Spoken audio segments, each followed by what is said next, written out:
warahmatullahi wabarakatuh. Alhamdulillah, nahmaduhu wa nasta'inuhu wa nastaghfiruhu wa nu'minu bihi wa natawakkalu alayh wa na'udzu bihi min shururi anfusina wa min sayyiati a'malina. Man yahdihillahu fala mudilla lahu wa man yudlilhu fala hadiya lahu. Asyhadu an la ilaha illallah wahdahu la syarika lah. Wa asyhadu anna sayyidana wa maulana Muhammadan abduhu wa rasuluh la nabiyya ba'dah. Allahumma salli wa sallim wa barik ala sayyidina Muhammad wa ala alihi wa ashabihi wa tabi'ina ajma'in.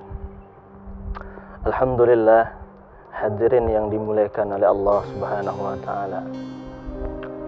Senantiasa bersyukur kita kepada Allah Subhanahu wa taala dengan mengucapkan alhamdulillah.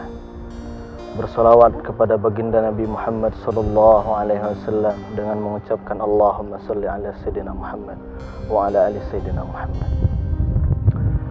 Pada kesempatan kali ini Allah Subhanahu wa taala masih melimpahkan nikmat, rahmat, anugerahnya kepada kita sehingga kita bisa sama-sama bermuzakarah sambil menjalankan perintah Allah Subhanahu wa taala, ibadah puasa.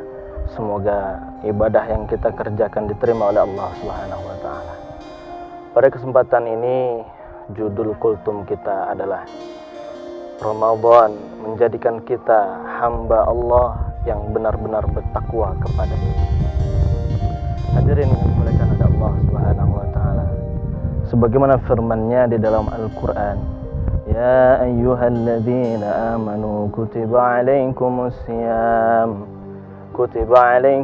siyamu kama kutiba alal ladzina min qablikum la'allakum tattaqun.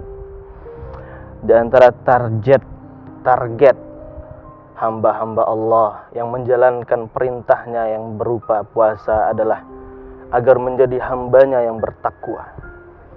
Takwa dengan arti sebagaimana yang masyhur kita pahami, menjalankan semua perintah Allah dan meninggalkan seluruh yang telah dilarang oleh Allah Subhanahu wa taala. Ada juga ulama yang memahami di antara makna takwa, hadirin yang dimuliakan oleh Allah Subhanahu wa taala, adalah perasaan takut kepada Allah Subhanahu wa taala. Maka hendaknya dengan kesempatan-kesempatan yang Allah berikan kepada kita, panjangnya umur, sehatnya badan, bagaimana kita semakin hari semakin tambah ketakutan kita kepada Allah Subhanahu wa taala. Sebagaimana dalam perjalanan hidup kita di dunia ini, seseorang akan takut kepada yang lain, atasannya dan lain sebagainya ketika dia tahu siapa orang yang dia takuti.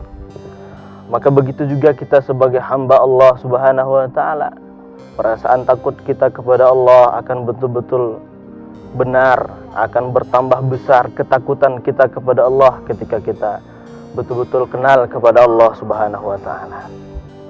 Di antara makhluk Allah yang lain, hadirin, adalah para malaikat, yang mereka ini merupakan makhluk yang tidak pernah berbuat dosa.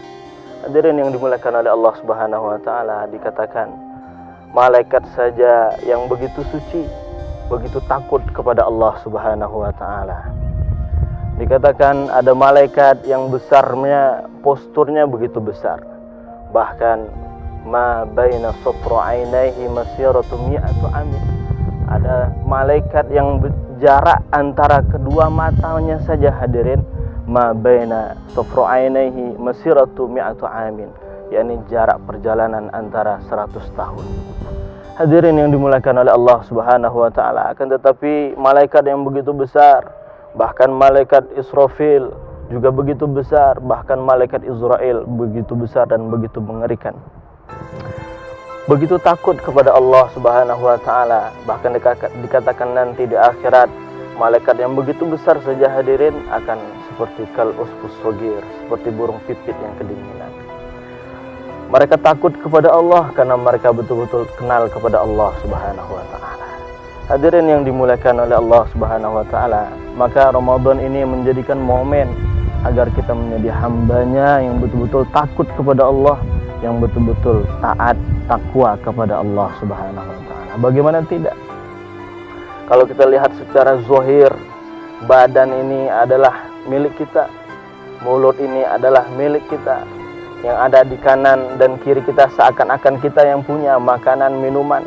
Akan tetapi ketika seorang mukallaf sudah menjalankan perintah Allah yang namanya puasa, walaupun seakan-akan mulut ini dia kuasa untuk menggerakkannya, tapi kalau Allah Subhanahu wa taala belum mengizinkan untuk berbuka puasa, hadirin, maka enggak boleh makanan ini masuk menyentuh mulut fulan tersebut. Inilah mengajarkan hikmahnya kepada kita, hadirin, bahwa sebenarnya adalah kita ini yang tampak oleh kasat mata kita, sebenarnya kita adalah hamba Allah Subhanahu wa taala. Semua yang kelihatan semuanya adalah milik Allah Subhanahu wa taala.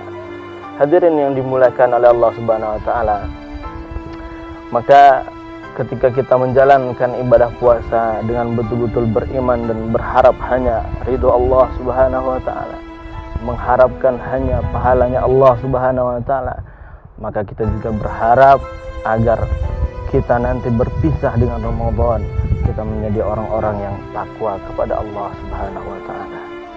Karena orang yang bertakwa kepada Allah diumpamakan oleh ulama kita dalam kehidupan ini adalah seperti seseorang yang berjalan, yang tujuannya adalah sebuah istana yang megah, yang indah, yang penuh dengan kemewahan.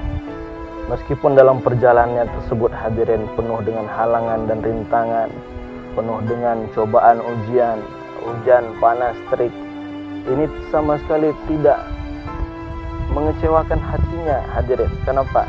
Karena dia tahu ini hanya ujian saja, ini hanya sebentar saja, sebentar lagi dia akan memasuki istana yang indah, memasuki istana yang megah. Begitulah orang yang bertakwa yang hidup berjalan di dunia ini, hadirin. Meskipun dalam perjalanan hidupnya dia diuji oleh Allah Subhanahu wa taala dengan ekonomi, meskipun dia diuji dengan harta, benda, pangkat, jabatan, akan tetapi ini semua tidak mengecewakan orang-orang yang bertakwa, karena mereka tahu alladzi khalaqal mauta wal hayata liyabluwakum ayyukum ahsanu amala. Semua ini hanya ujian saja. Kalau di dunia dia tetap bertakwa kepada Allah, maka nanti di akhirat dia akan mendapatkan ridha Allah, akan memasuki istana yang sebenarnya, yakni surga Allah Subhanahu wa taala. Begitu juga orang yang tidak bertakwa kepada Allah, hadirin yang dimuliakan oleh Allah.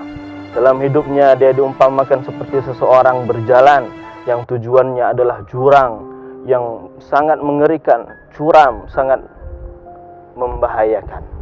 Hadirin yang dimuliakan oleh Allah Subhanahu wa taala, meskipun perjalanannya mulus, akan tetapi tidak menjadikan hatinya tenang, karena dia tahu akhir daripada perjalanannya adalah sebuah lembah, sebuah jurang yang begitu dalam, yang sangat mengerikan. Justru semakin cepat perjalanannya, semakin gundah gulanalah hatinya. Hadirin yang dimuliakan oleh Allah, begitulah orang yang tidak bertakwa kepada Allah yang hidup di dunia ini, hadirin. Meskipun kelihatannya dia adalah orang yang sukses dengan kemewahannya, dengan ekonominya, tapi kalau dia tidak bertakwa kepada Allah, sebenarnya hatinya gelisah. Karena ketika dia berpisah dengan dunia ini, dia akan mendapatkan murka Allah Subhanahu wa taala, akan memasuki jurang yang hakiki, yakni lembah neraka Allah Subhanahu wa taala.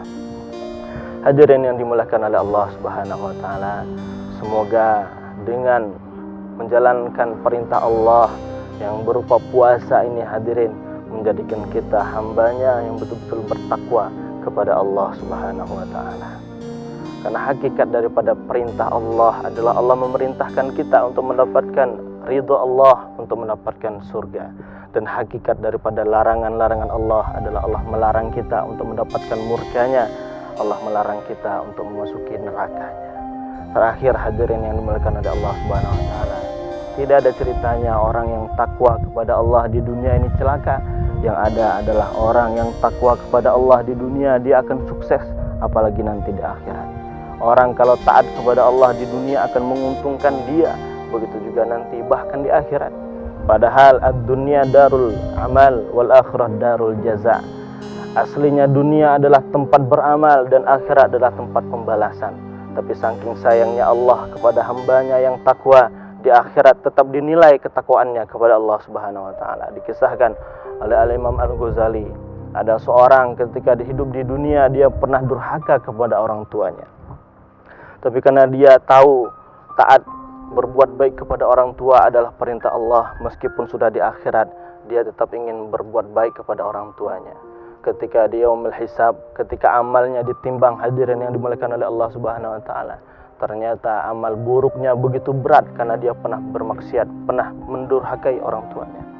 Ternyata hadirin yang dimuliakan oleh Allah Subhanahu wa taala, ketika dia diputuskan oleh Allah masuk neraka karena dulu pernah durhaka kepada orang tuanya. Dalam perjalanan menuju neraka tersebut, dia diseret oleh malaikat dan ternyata dia melihat di kanannya orang tuanya juga diseret ke dalam neraka.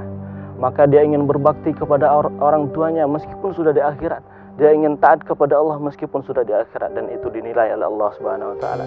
Ya Allah, izinkan saya taat kepada Engkau ya Allah meski di akhirat. Dulu saya pernah durhaka kepada orang tua saya di dunia. Saya ingin berbakti kepada dia meskipun di akhirat. Gimana bentuk baktinya? Ya Allah, biarkan jatah neraka ayah saya, ya Allah, saya saja yang merasakannya. Masukkan surga ayah saya, jatah neraka ayah saya biarkan saya masuk neraka. Hadirin yang dimuliakan oleh Allah Subhanahu wa taala, taatnya tersebut dipandang oleh Allah Subhanahu wa taala sehingga Allah berfirman, "Wahai fulan, engkau dan bapakmu, kalian berdua silakan masuk surga." Itulah keuntungan orang yang bertakwa kepada Allah meskipun sudah di akhirat masih dipandang oleh Allah Subhanahu wa taala, sehingga anak dan bapak tersebut mendapatkan ridha Allah Subhanahu wa taala, dimasukkan ke dalam surganya Allah Subhanahu wa taala. Demikianlah kultum ini, mudah-mudahan bermanfaat untuk kita semuanya. Billahi taufiq wal hidayah wa ridha wal inayah. Assalamualaikum warahmatullahi wabarakatuh.